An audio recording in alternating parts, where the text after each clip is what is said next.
दोस्तों ये दुनिया रहस्यमय बातों के साथ साथ कुछ रोचक तथ्यों से भी भरी पड़ी है। जैसे कि क्या आपको पता है कि एक तरबूज की वजह से दो रियासतों के बीच महायुद्ध हुआ था। और क्या आपको पता है कि एक ऐसा देश है जहां पे उसकी जनसंख्या से ज्यादा कुत्ते हैं। और दुनिया में एक ऐसा कुंड है जिसके अंदर जाने पर आपको नरक का दरवाजा दिखेगा। और महल वगैरह तो आपने जमीन पर ही देखा होगा, लेकिन एक ऐसा कुआं है जिसके अंदर एक महल है। और आप जो अपने स्क्रीन पे देख रहे हैं, क्या आपने इससे पहले इतना साफ पानी कहीं देखा है? नहीं तो ये नदी भारत में ही मौजूद है। तो इस वीडियो में आप इन्हीं सब फैक्ट्स के बारे में जानोगे, जिनके बारे में जानकर आपके मुंह से सिर्फ एक ही वर्ड निकलेगा। जानते हो क्या? व्हाट? क्या? तो अगर आपने इस वीडियो को अभी तक लाइक नहीं किया तो इस वीडियो को लाइक कर दे, साथ ही में चैनल को सब्सक्राइब कर दे और हो सके तो उस बेल आइकन को भी दबा दे। धन्यवाद।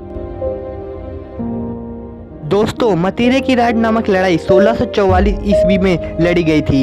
ये कहानी कुछ इस तरह की है। हुआ यूं कि तरबूज का एक पौधा बीकानेर रियासत के सीमा में उगा, लेकिन उसका फल नागौर रियासत के सीमा में चला गया। अब बीकानेर रियासतों के लोगों का मानना था कि तरबूज का पौधा उनकी सीमा में है तो फल भी उनका ही होगा, लेकिन नागौर रियासत के लोगों का कहना था कि जब फल उनकी सीमा में आया है तो उनका ही होगा।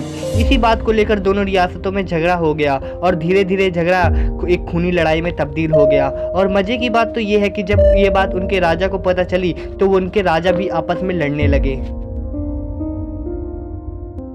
दोस्तों पुराने जमाने के राजा महाराजा कुछ न कुछ अलग करते ही रहते थे। उन्हीं में से एक है गुजरात के पाटन में स्थित प्रसिद्ध बाबरी, जिसे रानी का बाप भी कहते हैं कि इस बाबरी का निर्माण 1063 ईस्वी में सोलंकी राजवंश के राजा भीमदेव की स्मृति में उनकी पत्नी रानी उदयमती ने करवाया था।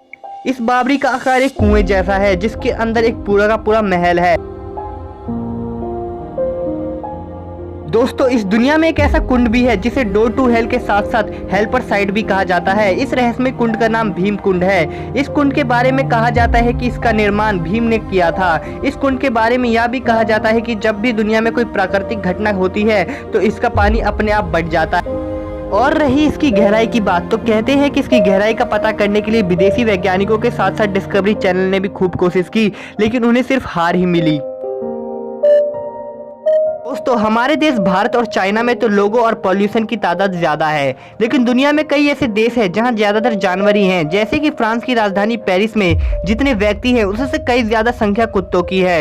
यहाँ लोगों को मेट्रो में कुत्तों को साथ ले जाने पर कोई रोक टोक नहीं है। और वही दूसरी ओर न्यूजीलैंड एक ऐसा देश है जहाँ 40 मिलियन लोग हैं और करीब 70 मिलियन भेड़ें हैं।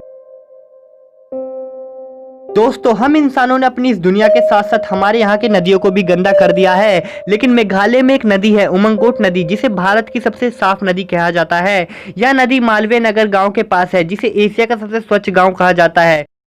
और खास बात तो ये है कि इस नदी में गंदगी फैलाने पर लोगों से 5000 रुपए तक का जुर्माना लिया जाता है। तो यार मुझे इस वीडियो को बनाने में बहुत मेहनत लगी, लेकिन आपको इस वीडियो को लाइक करने में ज्यादा मेहनत नहीं लगेगी। बस उस लाइक के बटन पे एक बार क्लिक कर दो यार। धन्यवाद।